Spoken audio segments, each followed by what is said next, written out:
give you the floor and give you a minute or two to introduce yourself and then to perform what you have prepared for us today. Thank you so much. All right, thank you. Well, I'm Dominique Jones. I used to live in Rochester. I recently moved to the Twin Cities. And it's a pleasure to be back in these capacities, such as events like this. So I'm glad to be here. I am a performance artist as well as a youth development worker. I do a lot of smaller classes and help out even in like Boys and Girls Club of Rochester occasionally. So that's kind of what I do, and a little quick introduction to myself. And with my piece that I have for you guys now, I want to just extend this invitation to be open to having your thoughts challenged a little bit with the recent events and everything. I wanted to give a little bit of an informational piece. So this is a piece called Coping.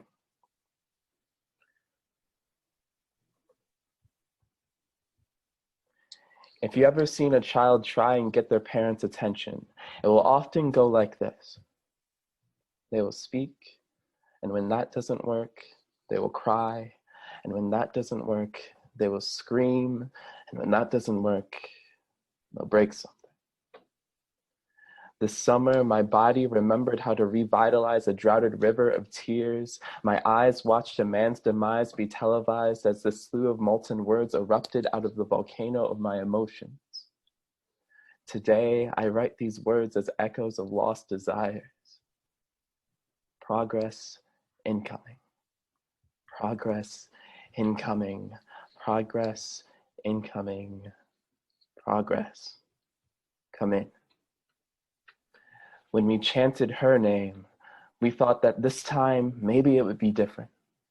We thought this time maybe we would be able to see a new outcome, but it was no surprise that amongst the chants and posts that reminded us not to forget her name, there was this amount of shame I carried when Brianna's name, life, and soul was buried underneath the posts, the chants, the actions, and sadly, property. I've been wondering if our casual dismissal of Black casualties might be indicating an addiction, because I can no longer understand why we can't find some guilt. We grew up talking about the war on drugs, but have yet to classify hate as the thing society keeps trying to find the next fix of, itching, twitching, and reminiscing on how high we have gotten off of every slur, taken hits off of every crime of injustice just to bust these colored parts of ourselves underneath the soles of our feet. Now stay in your seats. I hope you can take a ride that moves to the rhythm of a different beat. We all know that it takes a tribe to raise a child. So America, let's look at the children you have been raising. Today, organized policing has been increasing not by numbers, but by force. And I can't help but feel forced to coerce you into the point of history where this mystery can be solved. Organized policing began existing in 1709 as slave patrols. The main goals were chase and return slaves, organize terror to keep slaves from revolting, and discipline them. This paved the way to tendencies that has led to reasons Black life either replaces cufflinks for cuffs or their hearts find bullets before love. Now this trip is not done.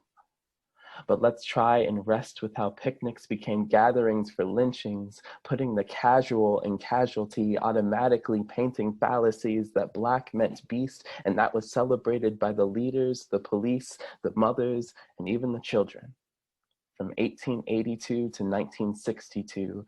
And today, those smiles and cheers were traded with sideways glances and sneers that learned to silently scream thug, just to be swept under the rug of the mental cages that taught us to be beasts on the court or field, because the world still yields to the idea that we can't be more than just the entertainment. It's often said that you don't know what you don't know, and what African Americans don't know is ourselves. We have come to know poverty and how it has painted red lines all over our humanity as we have been traced over and cut away from the wealth of knowledge that we come from. But that's a different lesson for a different time. Because America, while you are trying to break the habit Find accountability by digging deep into your personal definition of community to untether its meaning from the shackles of similar. Allowing us to change the ideas of differences from obstacles to opportunities, branching the idea that community can also include unity to learn about the world and, if you let it, about ourselves. But before we can really give in, we need to understand that within this pandemic, within this presidency, within this pain, is a lifestyle birthed from wanting and a body just going through withdrawals. Thank you.